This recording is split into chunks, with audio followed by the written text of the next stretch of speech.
Gipuzkoa 1000 urte erakusketak gonbidatzen gaitu 1000 urteko bidaia bat egitera.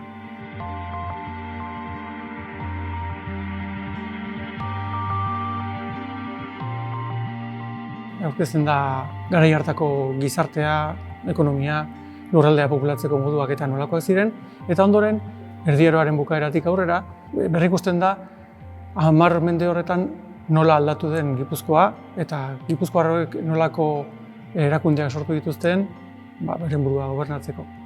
Eta bestetik lurraldea nola garatu zen, aintzinako Gipuzkoa horretatik gaur egungora iritsi arte. Erakusketa honetan ikusi ahal izango ditugu material kartografikoak, bibliografikoak, arkeologikoak, armak, armarriak eta beste artelan batzuk. Eta horien bitartez errepaso historiko hori egiten da, eta 19. mendean ematen zaio amaiera, garai horretan gertatutako aldaketak eta adieraziz. Hala ere, erakusketa honek, Gipuzkoa 1000 urte erakusketak jarraipena du alboko aretoan, eta areto hori Sant Telmo konbentoko eliza zaharra da.